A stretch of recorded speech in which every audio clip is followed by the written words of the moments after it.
ইয়া রাসূলুল্লাহ। আসসালামু আলাইকুম ওয়া সবাইকে আজকের ভিডিওতে স্বাগতম। আজকের ভিডিওতে আপনাদের সাথে গুরুত্বপূর্ণ একটি দোয়া বা আমল নিয়ে আলোচনা করব। বজ্রপাত থেকে রক্ষার দোয়া। বজ্রপাত থেকে বাঁচতে বিশ্বনবী যে দোয়া পড়তেন। বর্ষা মৌসুমে প্রায় দিনই প্রচণ্ড ঝড় বৃষ্টি শুরু হয়, সঙ্গে সঙ্গে বিকট শব্দে তেড়ে আসে বজ্রপাত। এই বজ্রপাতে প্রতি বছরই অনেক মানুষ মারা যায়। বজ্রপাত হচ্ছে আসমানি দুর্যোগ, মানুষকে অন্যায় থেকে বিরত রাখার সতর্কবার্তা। এই বজ্রপাত আল্লাহ তাআলা শক্তিমত্তার এক মহা নিদর্শন।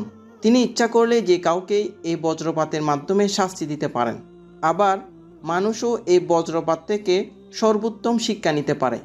আল্লাহ তাআলা বজ্রপাত নামে একটি স্বতন্ত্র সূরা নাজিল করেন, যে সূরায় বজ্রপাত সম্পর্কে আল্লাহ বলেন, তার প্রশংসা করো, বজ্র এবং ফেরেশতারাও তার ভয়ে তাসবিরত।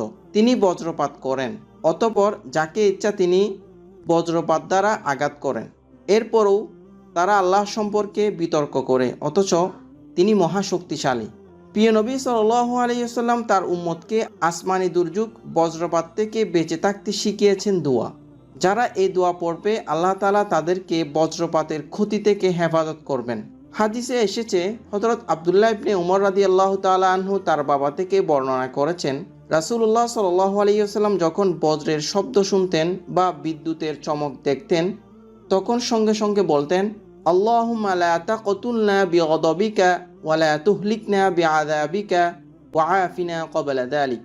আল্লাহুম্মা লা তাকতুলনা বিগদাবিকা ওয়া লা তুহলিকনা বিআযাবিকা ওয়া আফিনা ক্বাবলা যালিক।